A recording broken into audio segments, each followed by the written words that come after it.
Hello students, मैं Prince Kumar आप सभी को स्वागत करता हूं अपने परिवार यूडी रोजगार में। यह क्लास आप सभी का रीजनिंग का क्लास होने वाला है।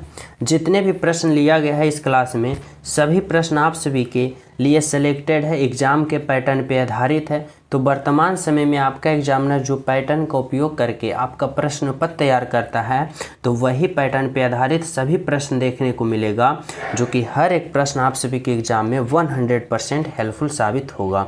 तो आप लोग एक भी विद्यार्थी एक भी प्रश्न को मिस ना करना, यानी सभी प्रश्न को बारीकता से अध्ययन करना और अंत में कमेंट में बताना कि आप लोग कितना प्रश्न को सही और कितना प्रश्न को गलत किए हो। और साथ ही जो प्रश्न का राइट आंसर आ जाए कमेंट में भी आप लोग करते चलना, जिससे हमें पता चले कि कितने स्टूडेंट यहाँ पे कंटिन्यू रहते हो और कितने आप लोग प्रश्न को सोल्व करते हो। ठीक है, तो आपका राइट आंसर आ जाए तो कमेंट में टाइप करते चलना, क्वेश्चन 1 का ये, क्वेश्चन 2 का ये, समझ रहे हो। और क्लास को लाइक कर देना, शेयर कर देना। चलो मैं शुरू करता हूँ। पहला प्रश्न देखो, पहला प्रश्न क्या करा भाई, कर रहा है कि यदि a बराबर 2 है, समझना a बराबर 2 है, o बराबर 30 है, x बराबर 48 है, तो SAW का मान क्या होगा। देखो यह कोडिंग डिकोडिंग वाला प्रश्न है।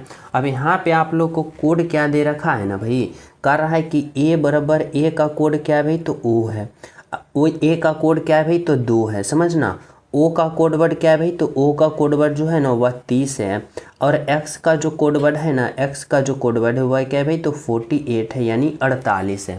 अब आप लोग को हमें यहाँ पे बताना होगा कि SAW का जो कोड वर्ड होगा ना वह क्या होगा। तो इसका कोड वर्ड हमें पता करने के लिए हम सबसे पहले ये सोचेंगे कि a बराबर 2, o बराबर 30 और x बराबर 48 लाया, तो ये कैसे लाया तो समझना। देखो अगर हम बात करें यहाँ पे a से 2 कैसे लिखा, तो देखो a का अल्फ़ाबेट पोजीशन कितना होता है भाई, तो 1 होता है। अब 1 में 2 से गुना किया तो कितना आ गया, 2। अब उसी प्रकार अगर हम बात करें ना, तो o का अल्फ़ाबेट पोजीशन कितना है भाई, तो 15 होता है। o का अल्फ़ाबेट पोजीशन 15 होता है। और 15 से जब 30 लाया ना, तो क्या किया ना कि 15 में भी 2 से गुना किया। क्या किया भाई, तो 15, o का अल्फ़ाबेट पोजीशन 15 और 15 में 2 गुना कर दिए, 30 आ गया। देखो x का अल्फ़ाबेट पोजीशन 24 है, लेकिन इसका कोड वर्ड लिखा 48, तो 24 में भी क्या किया भाई, तो 2 गुना किया। देखो इसमें भी 2, इसमें भी 2, इसमें भी 2, यानी सभी का अल्फ़ाबेट पोजीशन में 2 गुना किया और इतना कोड वर्ड तैयार किया। ये तरीका तो हमें पता चल गया। तो इसमें भी हम क्या करेंगे, वही लॉजिक अप्लाई करेंगे। क्या, तो देखो यहाँ पे क्या है भाई, तो S है, A है और क्या है भाई, तो W है। ठीक है, अब हमें क्या करना है, इनका अल्फ़ाबेट पोजीशन लिखना है।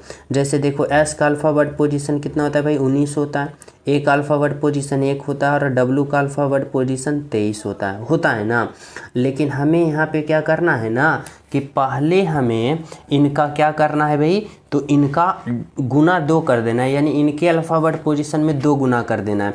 जैसे देखो S का अल्फ़ाबेट पोजीशन 19 है, तो 19 में जब गुना का 2 करेंगे तो इसका कितना हो जाएगा भाई, तो 19 दूना का 38 हो जाएगा। कितना हो जाएगा, 38 हो जाएगा। अब देखो A का अल्फ़ाबेट पोजीशन 1 है और 1 में गुना का 2 करेंगे तो 1 गुना का 2, 2 हो जाएगा। यानी A का कोड 1 है और S का कोड 38 है। ठीक है, यहाँ पे देखो W का अल्फ़ाबेट पोजीशन 23 होता है। 23 में जब हम 2 गुना करेंगे तो 23 दूना का कितना होगा भाई, तो 23 दूना का 46 होगा। अब देखो इसका सभी का अल्फ़ाबेट पोजीशन में 2 हम क्या किए, तो 2 गुना कर दिए। अब हमें यहाँ पे सोचना है कि इन सभी का अल्फ़ाबेट पोजीशन में तीनों को आपस में इस प्रकार रिलेशन बनाएं कि हमें ये चारों ऑप्शन में एक ऑप्शन मैच कर जाए। तो कैसे करेंगे, तो देखो अगर मैं यहाँ पे इस तरह से सोचता हूँ, किस तरह से सोचता हूँ भाई, कि इन तीनों के अल्फ़ाबेट पोजीशन को आपस में मैं जोड़ता हूँ। क्या करता हूँ, जोड़ता हूँ। तो देखो कितना प्राप्त होता है भाई, तो देखो यहाँ पे क्या है, 6 है, 6 दो क्या होगा भाई 8, और 8 कितना होगा 16, 16 के 6 बाकी 1, फिर 4 हो गया और 3 7 हो गया, और 7 और 1 बकाया कितना होगा भाई 8 होगा, यानी 86। क्या किए, ऑप्शन नंबर 86 कौन सा है भाई, तो ऑप्शन नंबर डी है। तो क्या किए, समझ पा रहे हो कि सभी का अल्फ़ाबेट पोजीशन में 2 गुना किए और यहाँ पे सभी को जब जोड़ दिए ना तो 86 आया, जो कि हमारा right answer option number D में है, जो कि क्या है भाई, तो बिल्कुल सही है और बिल्कुल सत्य है।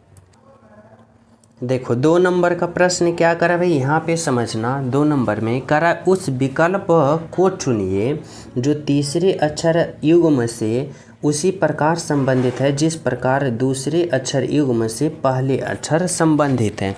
यानी हमसे यहाँ पे एग्जामिनर कहना क्या चाह रहा है ना कि यहाँ पे संबंध बताओ, यानी ये बताना होगा कि आर जी से जिस प्रकार क्यू ई बना है ना तो उसी प्रकार एल एफ से यहाँ पे क्या बनेगा, ये आप सभी को बताना है। तो कैसे यहाँ पे बताओगे, किस प्रकार से सोचोगे भाई, तो देखो हमें यहाँ पे समझना होगा और सोचना होगा कि आखिर यह प्रश्न क्या है भाई। तो संबंध वाले हैं और वो भी किसका, तो अल्फ़ा वर्ड का। और जब अल्फ़ा वर्ड से संबंध का प्रश्न आ जाता है ना तो हम लोग क्या करते हैं भाई, तो सबसे पहले हम इसका अल्फ़ा वर्ड पोजीशन लिखते हैं। जैसे देखो आर का अल्फ़ा वर्ड पोजीशन 18 होता है, जी का अल्फ़ा वर्ड पोजीशन 7 होता है, 7 होता है। फिर देखो भाई क्यू का अल्फ़ा वर्ड पोजीशन कितना होता है, 17 होता है, और ई का अल्फ़ा वर्ड पोजीशन 5 होता है। सभी विद्यार्थी को पता होगा। अब हम यहाँ पे क्या करेंगे, तो यहाँ पे रिलेशन बनाने की कोशिश करेंगे। जैसे कि देखो आर का अल्फ़ा वर्ड पोजीशन कितना है भाई, 18। अगर आर से क्यू पे जाना चाह रहा है, यानी आर से कहाँ पे जा रहा है, क्यू पे जा रहा है, यानी 18 से 17 पे जा रहा है, तो क्या हो रहा है भाई, तो माइनस का 1 हो रहा है, माइनस का 1 हो रहा है। अब देखो जी से कहाँ पे जा रहा है भाई, तो ई पे जा रहा है, यानी जी का 7 और ई का 5, यानी 7 से 5 पे जा रहा है। तो यहाँ पे क्या कर रहा है भाई, तो यहाँ पे क्या कर रहा है, तो यहाँ पे माइनस का 2 कर रहा है, यानी 7 में माइनस का 2 कर रहा है तो क्या आ रहा है, तो 5 आ रहा है। ठीक है। अब उसी तरीक़ा से हमें यहाँ सोचना होगा कि देखो एल का अल्फ़ा वर्ड पोजीशन कितना है भाई, 12 है, और एफ़ का अल्फ़ा वर्ड पोजीशन कितना है भाई, 6 है। अब हमें यहाँ पे सोचना होगा ना कि देखो यहाँ पे जब हम एल से अगला पद निकालने की कोशिश करेंगे ना तो क्या करेंगे, तो देखो यहाँ पे माइनस का 1 किया तो यहाँ भी क्या करेंगे, तो हम माइनस का 1 करेंगे, यानी एल का अल्फ़ा वर्ड पोजीशन 12 होता है। 12 में जब हम 1 को घटा देंगे तो हमें कितना प्राप्त होगा, तो 11 प्राप्त होगा। और 11 जो अल्फ़ा वर्ड पोजीशन होता है ना वह किसका होता है, तो के का, यानी यहाँ पे क्या होगा भाई, तो यहाँ पे के होगा। ठीक है। अब देखो जब उसी प्रकार हम 6 से अगला पद निकालने की कोशिश करेंगे ना तो क्या करेंगे, तो देखो एफ़ से जब हम अगला पद चलेंगे तो एफ़ का अल्फ़ा वर्ड पोजीशन 6, इसमें देखो हम क्या करेंगे, तो यहाँ पे 1 घटाएं, इस बार 2 घटाए थे तो इस बार भी हम क्या करेंगे, तो 2 घटाएंगे, यानी 6 में जब हम 2 घटाएंगे ना तो हमें कितना प्राप्त होगा भाई, 4 प्राप्त होगा। कितना होगा, 4 होगा। और 4 जो अल्फ़ा वर्ड पोजीशन होता है ना वह किसका होता है भाई, डी का। तो यहाँ पे क्या होगा, सॉरी यहाँ पे हम 6 में से 2 घटाएंगे, बिल्कुल 4 क्या आएगा, 4 आएगा। और 4 जो अल्फ़ा वर्ड पोजीशन होता है ना वह क्या होता है भाई, डी का। अब देखो कि कौन सा ऑप्शन में ऐसा दिख रहा है भाई, तो के और डी। देखो के और डी का अगर हम बात करें ना तो वह ऑप्शन नंबर क्या है, तो ऑप्शन नंबर 2 है। यानी के और डी किस ऑप्शन में दिख रहा है भाई, तो ऑप्शन नंबर 2 में दिख रहा है आपका राइट आंसर, और बिल्कुल सही आंसर क्या है, तो आपका राइट आंसर। ठीक है, समझ पा रहे हो। तो चले हम सब अगले प्रश्न पे। तो देखो 3 नंबर का प्रश्न समझना भाई। देखो 3 नंबर में क्या करे भाई, तो आप लोग यहाँ पे समझना करा है ना कि निम्नलिखित प्रश्न में दिए गए विकल्पों में से प्रश्न चिन्ह के स्थान पे आने वाली संख्या कौन सी होगी, यानी इस वाट की जगह जो होगा ना आखिर क्या होगा, यानी इस प्रश्नवाचक चिन्ह के स्थान पे क्या होगा, यानी लुप्त संख्या वाले प्रश्न है, मिसिंग नंबर वाले प्रश्न है। अब इस वाट के जगह पे क्या होगा ये हमें सोचना होगा। तो हमें इस तरह से सोचना होगा कि जिस प्रकार यहाँ पे 13 आया ना, जिस प्रकार यहाँ पे 22 आया ना, तो उसी प्रकार यहाँ पे भी हम ले लाएंगे राइट आंसर। तो इसके लिए हमें पहले क्या करना पड़ेगा, पहले हमें 7 और 6 में आपस में रिलेशन बनाना होगा कि 7 और 6 को आपस में किस प्रकार करें कि हमें यहाँ पे 13 आ जाए। तो देखो हम किस तरह से सोच सकते हैं भाई, तो देखो अगर मैं इस तरह से सोच सकता हूँ कि पहली संख्या और अंतिम संख्या यानी 7 को और 6 को आपस में हम इस प्रकार से करते हैं कि 13 आता है, किस प्रकार से, तो दोनों को ऐड करने के बाद अगर 7 + 6 करते हैं तो 7 और 6 13, और बीच में 13 है ना, बिल्कुल है। अब उसी प्रकार जब मैं 4 को और 18 को आपस में जोड़ता हूँ तो 18 और 4 22, बीच में 22 है ना, बिल्कुल है। अब उसी प्रकार 15 प्लस का 7 करते हैं तो 15 और 7 कितना होगा भाई, तो 22 होगा, यानी 22 होगा। बोले तो ऑप्शन नंबर 1 होगा आपका राइट आंसर, जो कि बिल्कुल सही है और बिल्कुल सत्य है, ऑप्शन नंबर 1 है। समझ पा रहे हो? तो चले हम सब अगले प्रश्नों पे। तो देखो 3 नंबर का प्रश्न समझना भाई क्या कर रहा है, सॉरी 4 नंबर का प्रश्न देखो क्या कर रहा है। तो देखो 4 नंबर में कर रहा है ना कि शब्दों का सही संबंध बताएं। इस बार आप सभी को ना शब्दों का संबंध बताने के लिए आपका एग्जामिनर कर रहा है कि पृथ्वी से जिस प्रकार नीला का संबंध है ना, यानी जिस प्रकार पृथ्वी से नीला का संबंध बन रहा है तो मंगल ग्रह का उसी प्रकार यहाँ पे संबंध किससे बनेगा, ये आप लोग को बताना है और सोचना है। तो किस प्रकार से बता पाओगे, तो देखो अगर हम बात करें पृथ्वी और नीला में संबंध क्या है भाई, तो इस संबंध है, इस प्रकार से संबंध है कि पृथ्वी जो ग्रह है ना उसे हम क्या कहते हैं, तो नीला ग्रह कहते हैं, यानी पृथ्वी को हम लोग क्या कहते हैं भाई, नीला ग्रह। तो उसी प्रकार मंगल ग्रह को हम लोग क्या कहते हैं भाई, तो मंगल ग्रह को हम लोग क्या कहते हैं, तो लाल ग्रह कहते हैं। क्या कहते हैं भाई, लाल ग्रह। यानी क्या होगा हमारा राइट आंसर, तो ऑप्शन नंबर बी होगा कि जिस प्रकार पृथ्वी को हम नीला ग्रह कहते हैं तो मंगल ग्रह को लाल ग्रह कहते हैं। ठीक है, समझ पा रहे हो? तो चले नेक्स्ट पे। तो देखो 5 नंबर का प्रश्न समझना भाई, यहाँ पे क्या कर रहा है ना कि सही संबंध बताएं। यहाँ पे इस बार संबंध बताना है, लेकिन किसका, तो अल्फ़ा वर्ड और संख्या दोनों का। इस तरह से कि RAT का संबंध इतना से जिस प्रकार है तो GOD का संबंध यहाँ पे किससे होगा, ये तरीका अपनाना है। किस तरीका से, यही तो पता करना है। तो देखो अगर मैं सबसे पहले यहाँ पे देखो अल्फ़ा वर्ड है और यहाँ पे संख्या है, तो अल्फ़ा वर्ड वाले में मैं क्या कहा हूँ कि पहले अल्फ़ा वर्ड पोजीशन लिखना। जैसे देखो R का अल्फ़ा वर्ड पोजीशन 18, A का अल्फ़ा वर्ड पोजीशन 1 और T का अल्फ़ा वर्ड पोजीशन 20 होता है। और यहाँ पे क्या लॉजिक लगाया ना आपका एग्जामिनर कि R का अल्फ़ा वर्ड पोजीशन 18 और यहाँ पे भी 18 लिखा, यानी इसका अल्फ़ा वर्ड पोजीशन लिखा। A का अल्फ़ा वर्ड पोजीशन 1 और यहाँ पे भी 1 लिखा, यानी इसका अल्फ़ा वर्ड पोजीशन लिखा। T का 20 और यहाँ पे भी क्या लिखा भाई, 20 ही लिखा, यानी अल्फ़ा वर्ड पोजीशन ही लिखा। ठीक है, अब वही तरीका से हमें क्या करना है, तो यहाँ पे ही करना है क्या, तो इसका अल्फ़ा वर्ड पोजीशन जो होगा ना वो यहाँ पे होगा और इसका जो होगा यहाँ पे होगा और इसका जो होगा यहाँ पे होगा, वही इसका कोड वर्ड होगा, यानी वही इसका संबंध होगा। तो देखो अगर मैं यहाँ पे G का अल्फ़ा वर्ड पोजीशन की बात करें ना तो G का अल्फ़ा वर्ड पोजीशन 7 होता है, O का अल्फ़ा वर्ड पोजीशन 15 होता है और D का अल्फ़ा वर्ड पोजीशन 4 होता है। अब बताओ 15 7 15 4 कौन सा ऑप्शन में भाई, तो 7 और 15 और 4 देखो ऑप्शन नंबर 1 में, यानी आपका राइट आंसर जो होगा वह क्या होगा भाई, तो ऑप्शन नंबर 1 होगा 7 15 4, जो कि बिल्कुल सही है। समझ पा रहे हो? तो चलिए हम सब अगले प्रश्न पे। और जो स्टूडेंट क्लास को लाइक नहीं किए हो सभी प्रिय स्टूडेंट क्लास को लाइक कर देना, ज़्यादा क्लास को शेयर करना, और जो न्यू हो ना तो चैनल सब्सक्राइब करके बेल आइकन प्रेस ज़रूर कर लेना, क्योंकि हर क्लास का नोटिफिकेशन आप सभी को टाइम टू टाइम मिलता रहे। ठीक है, चलो देखो 6 नंबर का प्रश्न समझना भाई क्या कर रहा है ना कि विषम की पहचान करें। विषम की पहचान करें का मतलब है ना, यहाँ पे 4 ऑप्शन दे रखा है, option A, option B, option C और ऑप्शन डी। अब इन चारों ऑप्शन में बताना होगा कि कौन सा ऑप्शन जो है ना वह सबसे अलग है, यही आप लोग को पहचान करना होगा। कैसे करोगे, तो देखो यहाँ पे अगर हम बात करें तो क्या है भाई, तो टी है, यहाँ पे अगर हम बात करें तो भी है, यहाँ पे एल है, यहाँ पे एम है। यहाँ पे आप लोग बहुत तरीक़ा से सोच सकते हो। अगर इस तरह से सोच सकते हो कि देखो अल्फ़ा वर्ड, तो यहाँ पे अल्फ़ा वर्ड आप लोग नहीं लगा सकते हो। क्योंकि इस तरह से नहीं लगा सकते हो क्योंकि जब भी ऐसा प्रश्न आ जाए ना तो आप लोग को अगर अल्फ़ा वर्ड से रिलेशन आपका एग्जामिनर बना के देता ना तो इस तरह से कॉलम में बना के नहीं देता, वह डायरेक्ट ए करके देता, बी करके देता, सी करके देता और डी करके देता और यहाँ पे कुछ अल्फ़ा वर्ड दे देता।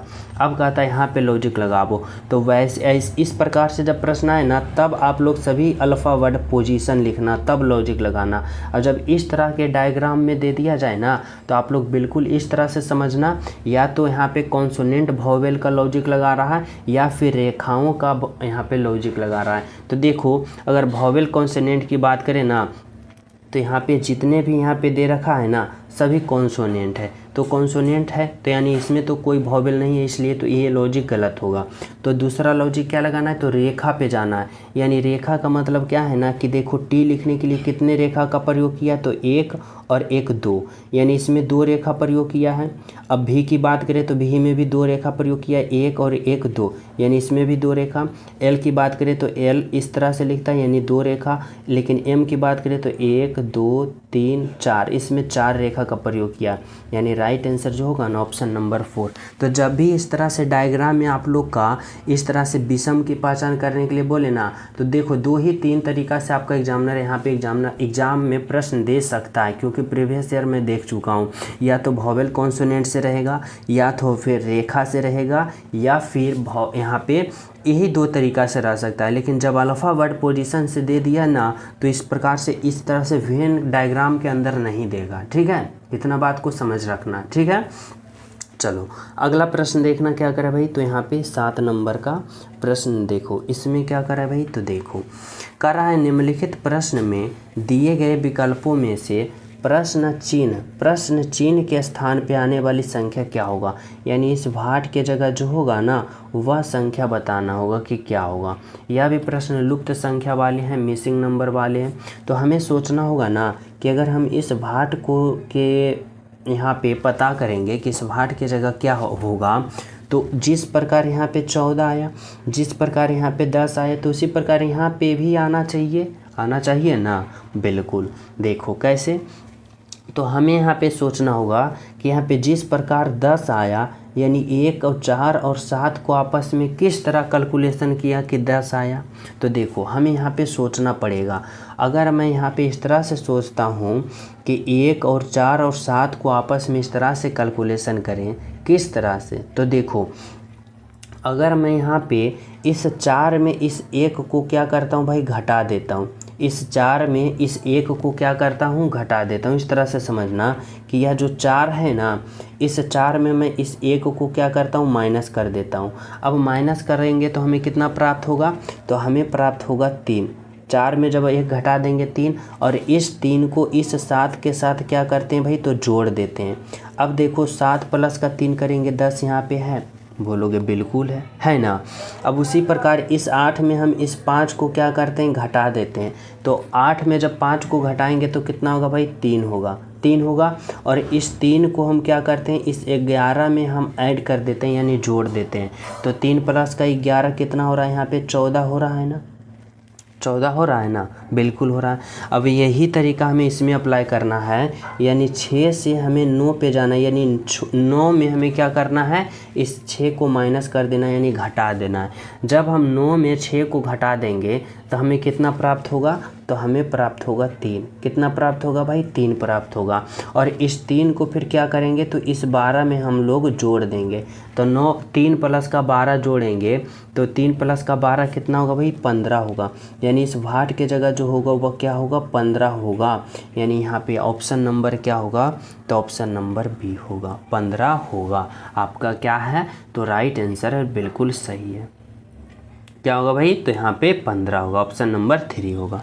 ठीक है, तो चले हम सब अगले प्रश्नों पे। तो देखो अगला प्रश्न आप लोग समझना क्या करा भाई, तो 8 नंबर का प्रश्न है। देखो 8 नंबर का प्रश्न में यहाँ पे आप लोग को समझना होगा, करा है आकृति में त्रिभुज की संख्या ज्ञात करें। यहाँ पे हमें क्या करना है, काउंट ऑफ ट्रायंगल है, यानी हमें गिनती करना है, यानी काउंट करना है कि इसमें कितना ट्रायंगल है, यानी कितना त्रिभुज है। तो देखो अगर मैं त्रिभुज की संख्या की बात करें ना, तो यहाँ पे देखो क्या है, पहले आप लोग ये चतुर्भुज को देखो। इस चतुर्भुज की अगर हम बात करें ना, तो ये चतुर्भुज है। अब इस चतुर्भुज के अंदर भी देखो क्या है भाई, तो छोटे छोटे ट्रायंगल हैं, छोटे छोटे त्रिभुज है। और आप सभी को मैं पिछले क्लास में बता चुका हूँ कि जो ट्रायंगल होता है ना, अगर हमें ट्रायंगल काउंट करने के लिए इस किसके बाहर अंदर भाई, तो इस चतुर्भुज के अंदर, यानी इस चतुर्भुज के अंदर हमें क्या करना के लिए बोले, अगर हमें एग्जामिनर बोले कि त्रिभुज काउंट करना, जैसे देखो इस चतुर्भुज के अंदर त्रिभुज है, तो हमें क्या करना होता है, तो इसमें सिंपल ट्रिक होता है ना कि जब चतुर्भुज के अंदर आप लोग छोटे छोटे त्रिभुज को काउंट करते हो तो क्या करते हो, तो पहले आप लोग छोटे छोटे त्रिभुज को काउंट करो। तो देखो 1 त्रिभुज, 2 त्रिभुज, 3 त्रिभुज, 4 त्रिभुज, यानी इस चतुर्भुज के अंदर जो ना छोटे छोटे त्रिभुजों की संख्या कितना है भाई, तो 4 है। अब इस 4 में हम क्या करते हैं ना, इस 4 में हम गुना का 2 करते हैं, तो 4 दूना का 8, यानी इस आकृति में, यानी इस चतुर्भुज के अंदर जो टोटल यानी ओवरऑल त्रिभुजों की संख्या है वह 8 है। कितना है भाई, तो 8 है। यानी इसका तरीका समझ गए हो कि जब भी चतुर्भुज के अंदर बहुत सारे त्रिभुज दे दिया जाए और उसको काउंट करना है, तो पहले छोटे छोटे त्रिभुज को काउंट करो और 2 से गुना कर दो, जो आएगा उस चतुर्भुज के अंदर ओवरऑल त्रिभुज हो जाएगा, यानी 8। अब हमें देखना है कि और कहीं त्रिभुज है, बोलोगे 1 यहाँ, 2 यहाँ, 3 यहाँ, 4 यहाँ, 4 यानी बाहर बाहर है, यानी 8 और 4 जोड़ देंगे तो 8 प्लस का 4 कितना होगा भाई, 12 होगा। और 12 कौन सा आकृति में है, तो ऑप्शन नंबर बी में। यानी यहाँ पे क्या है आपका राइट आंसर भाई, तो ऑप्शन नंबर बी जो है आपका बिल्कुल सही है और बिल्कुल सत्य है, जो कि आपका राइट आंसर है। ठीक है, समझ पा रहे हो। तो चले हम सब अगले प्रश्नों पे। तो देखो अगला प्रश्न क्या करा भाई, तो यहाँ पे 9 नंबर का प्रश्न समझना। इसमें आप लोग यहाँ पे सोचोगे समझोगे इस तरीक़ा से, जो यह प्रश्न है ना ब्लड रिलेशन का प्रश्न है। और जब हम ब्लड रिलेशन का प्रश्न इस तरह से सोल्व करते हैं, क्या करते हैं भाई, स्ट्रक्चर के रूप में ढालते हैं, ताकि हमें यहाँ पे कम समय में जल्दी और राइट आंसर प्राप्त हो जाए। कैसे, तो देखो क्या करा भाई, करा है ना, U जो है W की बहन है। यह जो U है ना, U जो है वह क्या है भाई, तो W की बहन है, यानी W की ये कौन है भाई, तो W की बहन है। W की कौन है भाई, बहन है।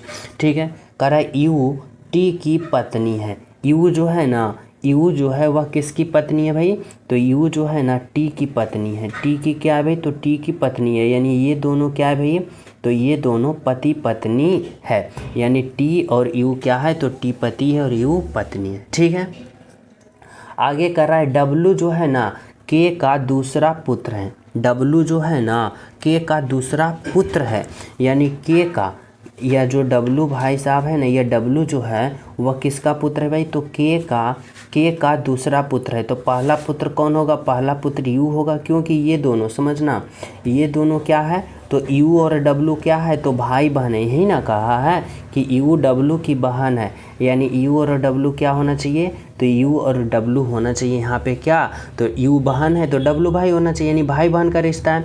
अब करा है ना कि W जो है K का दूसरा पुत्र है, यानी यह समझना कि यह जो W है ना K का दूसरा पुत्र है। K का क्या है भाई, तो दूसरा पुत्र है। ठीक है, अब कह रहा है ना कि W का T से क्या संबंध है, यानी T जो है W को क्या कहेगा। तो देखो यह W जो है ना K का दूसरा पुत्र है, और जब दूसरा पुत्र है तो ये पुल्लिंग होगा, और यह क्या है भाई, तो स्त्रीलिंग है। यानी भी जो है क्या है, U जो है स्त्रीलिंग है और W क्या है भाई, तो पुल्लिंग है। ठीक है, अब यहाँ पे कह रहा है ना कि T जो है W को क्या कहेगा। देखो यह T जो है इस W को क्या कहेगा, तो देखो T की पत्नी कौन है भाई, तो T की पत्नी U है। T की पत्नी कौन है, U है। और W कौन है भाई, तो W जो है ना वह पत्नी की क्या है भाई, तो पत्नी की ये कौन है, भाई है। अब बताना कि पत्नी के भाई को क्या कहा जाता है, तो T जो है W को क्या कहेगा भाई, तो पत्नी के भाई को क्या कहा जाता है, साला। यानी क्या होगा भाई, तो ऑप्शन नंबर सी होगा। यानी आपका राइट आंसर क्या होगा, तो ऑप्शन नंबर सी जो होगा बिल्कुल सही है और बिल्कुल सत्य है। समझ पा रहे हो, यानी राइट आंसर जो होगा ऑप्शन नंबर सी होगा। तो चले हम सब अगले प्रश्नों पे। तो देखो अगला प्रश्न क्या करे भाई, तो 10 नंबर का प्रश्न समझना। देखो 10 नंबर का जो प्रश्न है ना, यह प्रश्न डायरेक्शन वाले हैं, दिशा वाले हैं। और इसको हमें कैसे समझना है, तो कुछ पॉइंट याद रखना है, बहुत ही सिंपल पॉइंट है। जैसे ऊपर को मैं उत्तर कहता हूँ, नीचे की दक्षिण कहता हूँ, ऊपर को इस तरफ को मैं क्या कहता हूँ भाई, पूरब कहता हूँ, और इस तरफ को मैं क्या कहता हूँ, तो पश्चिम कहता हूँ। क्या कहता हूँ, पश्चिम कहता हूँ। इतना सभी को पता है। अब हमें एग्जामिनर कहना क्या चाह रहा है भाई, कह रहा है कि पावनी दक्षिण दिशा की ओर चल रही है। पावनी कोई लड़की का नाम है, ठीक है। मैं मान लिया पावनी कहाँ है भाई, तो यहाँ पे कह रहा है दक्षिण दिशा की ओर चल रही है, यानी यहाँ पे है, और दक्षिण दिशा की ओर चल रही है, यानी नीचे की ओर चल रही है, ठीक है। कह रहा है फिर वहाँ से बाएं मुड़ती है और 5 किलोमीटर चलती है। यहाँ से वह कहाँ मुड़ी, तो यहाँ से उन्होंने बाएं मुड़ी। अब बाएं मुड़ेगी तो कहाँ मुड़ेगी भाई, तो इस तरफ मुड़ेगी। और कितना चली, तो देखो यहाँ पे 5 किलोमीटर चली, यानी यहाँ से यहाँ के बीच 5 किलोमीटर चली, ठीक है। कह रहा है वहाँ से फिर बाएं मुड़ती है और चलना जारी रखती है। जब यहाँ पे आई ना, तो यहाँ से क्या कर रहा है, फिर से वह बाएं मुड़ती है, और बाएं मुड़ेगी तो कहाँ मुड़ेगी भाई, इधर मुड़ेगी। और क्या करी, तो चलना जारी रख रही है, यानी चलते जा रही है, ठीक है। अब हमसे एग्जामिनर क्या कर रहा है कि अब वह किस दिशा में चल रही है। तो देखो वह किस दिशा में चलते हुए जा रही है, तो ऊपर की दिशा में। और ऊपर की दिशा को मैं क्या कहता हूँ भाई, उत्तर कहता हूँ। यानी राइट आंसर जो होगा क्या होगा भाई, तो ऑप्शन नंबर बी होगा आपका राइट आंसर, और बिल्कुल सही आंसर, जो कि क्या होगा, उत्तर होगा। समझ पा रहे हो, ऑप्शन नंबर बी होगा। तो चले हम सब अगले प्रश्नों पे। तो देखो अगला प्रश्न क्या करा भाई, तो देखो 11 नंबर का प्रश्न। देखो 11 नंबर का प्रश्न यहाँ पे क्या करा भाई, कह रहा है कि दी गई आकृति में लुप्त संख्या ज्ञात करें, मिसिंग नंबर बतावे। देखो यहाँ पे ये जो वाट है ना, इसके जगह हमें पता करना है कि क्या होगा। तो पहले हमें ये सोचना होगा कि जिस प्रकार यहाँ पे 8 आया, जिस प्रकार यहाँ पे 6 आया, तो उसी प्रकार यहाँ पे हम राइट आंसर प्राप्त करेंगे ना। अब हमें सोचना होगा कि यहाँ पे जो 6 आया ना, वह कैसे आया। तो देखो अगर मैं इस 6 को लाना चाहता हूँ, तो इस 4, 9 और 6 को आपस में हम किस तरह से कैलकुलेशन करें कि हमें क्या आ जाए, तो 6 आ जाए। किस तरह से हम सोचेंगे, तो देखो अगर मैं इस तरह से सोचता हूँ कि यहाँ पे मैं 6 लाऊं, तो देखो इस 4 और 9 और 6 को हम किस तरह से कैलकुलेशन करें, समझना। अब हमें इसमें इस तरह से लॉजिक लगाना होगा कि अगर मैं 4 को और 9 को आपस में गुना करता हूँ, तो 4 को और 9 को आपस में गुना करता हूँ, तो 9 चौका 36 आ रहा है। समझना हमारी बातों को, 9 चौका 36 आ रहा है। लेकिन इसमें हमें इस तरह से सोचना होगा कि यहाँ पे भी देखो 6 और 6 को जब हम गुना करते हैं ना, तो 36 आ रहा है। देखो ऊपर और नीचे को गुना किए 36 आया, और इस अगल बगल को भी गुना किए 36 आया। तो यहाँ भी हमें सोचना होगा कि 24 गुने का 3 करते हैं, क्या आता है भाई, तो 24 तिया का 72, कितना आ रहा है 72। अब जब हम 8 और 9 को गुना करते हैं, तो 8 नमा का 72, यानी यहाँ भी हमें कितना प्राप्त हो रहा है 72, यानी 72। यानी दोनों को जब हम आमने सामने को गुना कर रहे हैं ना, तो सेम टू सेम आ रहा है। तो उसी प्रकार हमें यहाँ पे सोचना होगा, यहाँ पे जब 15 गुने का 6 करेंगे कितना आएगा भाई, तो यहाँ पे जब 15 गुने का 6 करेंगे तो कितना आएगा, 15 पचे 75, 15 छक्का, यहाँ पे 90, यानी यहाँ पे कितना आ रहा है 90 आ रहा है, 90 आ रहा है। अब हमें यहाँ पे सोचना होगा इस तरह से देखो हमें यहाँ पे लॉजिक लगाना होगा कि 9 में हम यहाँ पे क्या गुना करें कि हमें यहाँ पे 90 आ जाए। तो देखो अगर हम 9 में 10 का गुना करते हैं, तो 9 में जब 10 का गुना करेंगे तो 9 दहें का 90 आ रहा है, यानी यहाँ भी 90, यहाँ भी 90। तो इसके लिए हम क्या किए, तो 10 यहाँ पे हम लिखे, यानी वाट के जगह पे क्या लिखे भाई, तो 10 लिखें। यानी आपका राइट आंसर जो होगा ना, होगा ऑप्शन नंबर सी होगा। तो समझ पाए हो इसमें क्या लॉजिक लगाया। तो इसमें ये किया कि आमने सामने को बराबर किया, दोनों तीनों, यानी इसमें भी हम देखो 36, तो यहाँ भी 36, यहाँ पे देखो 72, तो यहाँ भी 72। उसी प्रकार जब यहाँ 90, तो यहाँ पे 90 लाएँ, तो हमारा राइट आंसर 10 आया। ठीक है, तो चले हम सब अगले प्रश्न पे। तो देखो समझना, 12 नंबर का प्रश्न क्या करा भाई, तो देखो कह रहा है कि यदि जोड़ का अर्थ गुना, गुना का भाग, भाग का घटाव, घटाव का जोड़ है, तो इतना का मान क्या होगा। कैसे करेंगे समझना। यहाँ पे क्या करा है भाई, तो यहाँ पे क्या है 15 है। फिर देखो प्लस का अर्थ क्या है भाई, गुना, तो यहाँ पे क्या करेंगे गुना, फिर 16, फिर देखो गुना, गुना का अर्थ क्या है भाई, तो भाग है तो भाग देंगे, फिर 16, फिर देखो भाग, भाग का अर्थ क्या है भाई, घटाव है, घटाव देंगे और 15। अब देखो यहाँ पे हम क्या करेंगे, तो इसका हल करेंगे कैसे, तो बोर्ड मास का प्रयोग करते हुए, यानी पहले भाग, फिर गुना, फिर जोड़ और अंत में क्या करेंगे, तो घटाव करेंगे। तो देखो यहाँ पे कितना होगा, 15 होगा। अब देखो अगर मैं 16 में 16 से भाग देता हूँ तो कितना हमें प्राप्त होगा भाई, तो यहाँ पे हमें 1 प्राप्त होगा, यानी 15 गुने का जब हम 16 में 16 से भाग देंगे कितना होगा, 1 प्राप्त होगा, और माइनस का 15, कितना होगा, माइनस का 15। अब देखो हम क्या करेंगे, तो 15 गुने का 1 करेंगे तो कितना होगा, 15 और माइनस का 15। अब देखो क्या करेंगे, तो माइनस 15 जो है माइनस में और 15 जो है प्लस में कट जाएगा, तो क्या बचेगा भाई, यहाँ पे 0 बचेगा। कौन सा ऑप्शन है, तो ऑप्शन नंबर बोले तो डी जो है आपका क्या है, राइट आंसर, और बिल्कुल सही आंसर है। ठीक है, देखो अगला प्रश्न क्या करा है भाई, तो यहाँ पे देखो 13 नंबर का प्रश्न समझना भाई, क्या करा यदि परसों शुक्रवार था तो आगामी परसों के बाद तीसरा दिन क्या होगा, आप लोग को समझना होगा। तो देखो जब भी ऐसा प्रश्न आ जाए ना, तो आप लोग बिल्कुल घबराना नहीं, बहुत ही सिंपल तरीका से बताऊंगा, यहाँ पे बिल्कुल समझ जाओगे। देखो जब भी ऐसा से आ जाए कि परसों, आगामी, कल या फिर 2 दिन बाद, तो आप लोग क्या करना ना, पहले आप लोग लिखना टुडे। टुडे मतलब क्या होता है, आज, यहाँ पे क्या लिखना, आप लोग आज लिखना। ठीक है, अब यहाँ पे देखो क्या होता है ना, आप लोग के लिए समझने वाली पॉइंट है कि यहाँ पे आज मैं मान लिया, तो कह रहा है ना परसों, यदि परसों शुक्रवार था, तो देखो क्या होता है ना कि परसों जो होता है ना, आज के इस तरफ भी परसों होता है और आज के इस तरफ भी परसों होगा। लेकिन आपको कहना क्या कर रहा है ना, कि कहना चाह रहा है ना कि देखो यदि परसों शुक्रवार था, यानी यहाँ पे देखो क्या है भाई, था, यानी पास्ट में है, और जब पास्ट कहेगा ना कि था, यानी पहले यदि परसों शुक्रवार था तो आप लोग पास्ट यानी पीछे जाओगे। अगर कहेगा आगामी परसों तो आप लोग इधर जाओगे, यानी आने वाला इधर दाएं तरफ, और जो बीत गया था यानी था है वह बाएं तरफ दोगे। ये बात आप लोग को समझना होगा।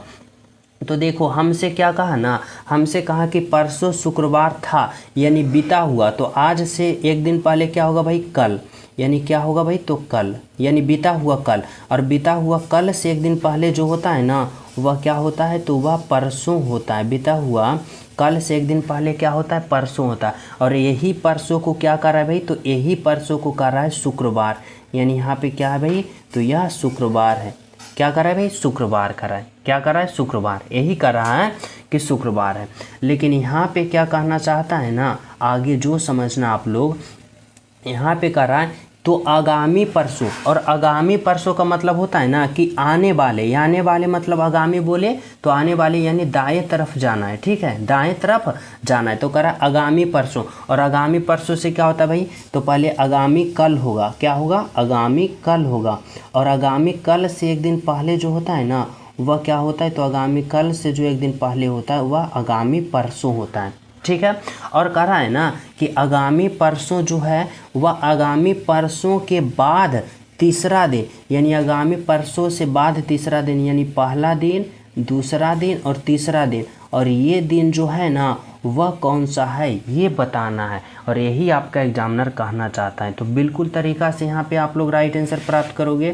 कैसे, तो देखो यहाँ पे ये कौन सा दिन है भाई, तो ये शुक्रवार है, ये क्या होगा भाई, शनिवार, ये क्या होगा भाई, रविवार, ये क्या होगा, तो ये रविवार होगा, ये क्या होगा, तो सोम, ये क्या होगा भाई, तो ये मंगलवार होगा। ठीक है, ये क्या होगा, मंगलवार, और मंगलवार के बाद देखो क्या होगा भाई, तो यहाँ पे बुधवार, क्या होगा भाई, मंगलवार के बाद बुधवार, बुधवार के बाद क्या होगा, तो ये गुरुवार होगा, और गुरुवार के बाद ये क्या होगा भाई, तो ये जो होगा ना ये शुक्रवार ही होगा। और हमसे पूछा है क्या, तो हमसे वही पूछा है कि आगामी परसों के बाद तीसरा दिन, यानी ये वाला दिन पूछा है, और ये वाला दिन क्या निकल के आया, तो शुक्रवार आया। बोले तो ऑप्शन नंबर बी होगा आपका राइट आंसर। समझ रहे हो क्या होगा भाई, तो यहाँ पे बी होगा जो कि शुक्रवार ही होगा आपका राइट आंसर। ठीक है, समझ गए हो, कहीं भी कोई कन्फ्यूजन नहीं है। तो चले अगले प्रश्न पे। तो देखो अगला प्रश्न आप लोग समझना क्या करा भाई, तो 14 नंबर का प्रश्न देखो। 14 नंबर के प्रश्न की बात करें ना, तो यहाँ पे कह रहा है जिस प्रकार बिल्ली का संबंध म्याऊं से है तो उसी प्रकार शेर का संबंध किससे होगा। देखो यहाँ पे बताना होगा कि जिस प्रकार बिल्ली का संबंध म्याऊं से है तो शेर का संबंध कैसे होगा।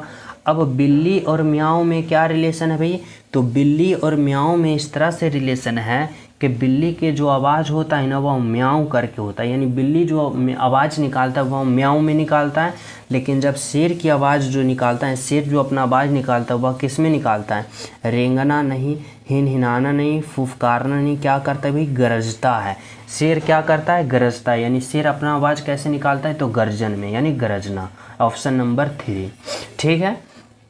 तो चले हम सब अगले प्रश्न पे। तो देखो समझना 15 नंबर का प्रश्न क्या करा है भाई, करा यदि आसमान को जल कहा जाए, जल को हरा कहा जाए, और हरा को हवा कहा जाए, हवा को नीला, नीला को बादल, बादल को पीला, और पीला को ज़मीन कहा जाए, तो मछली कहाँ रहेगी। देखो एग्जामिनर हमसे क्या पूछा भाई, पूछा कि मछली कहाँ रहेगी। अब बताओ वास्तव में मछली कहाँ रहती है, तो वास्तव में जो मछली रहती है ना वह जल में रहती है, और जल को एग्जामिनर क्या करे भाई, तो जल को हरा कहा जाए, यानी मछली कहाँ रहती है भाई, तो हरा में, यानी ऑप्शन नंबर 4 होगा आपका राइट आंसर। समझ रहे हो क्या होगा, ऑप्शन नंबर 4 होगा। देखो 17 नंबर का प्रश्न समझना भाई, इसमें क्या करा, यह जो प्रश्न है ना यह भी प्रश्न डायरेक्शन का है, लेकिन इस बार हमें दूरी पता करना है, यानी कितना किलोमीटर के दूरी में है ये पता करना है। तो इसमें भी हमें वही लॉजिक लगाना है, यानी क्या करना है भाई, तो पहले ऊपर की ओर मैं उत्तर करूँगा, नीचे की ओर मैं दक्षिण करूँगा, इधर की ओर मैं पूर्व करूँगा, और इधर की ओर मैं क्या कहूँगा, तो पश्चिम कहूँगा। अब हमें एग्जामिनर क्या कहना चाहता है भाई, तो जो समझना होगा। देखो कह रहा है ना ग्रीस जो है पूरब की ओर 8 किलोमीटर गया। ग्रीस जो है वह किसी लड़का का नाम है, और यहाँ पे कौन है भाई, ग्रीस है।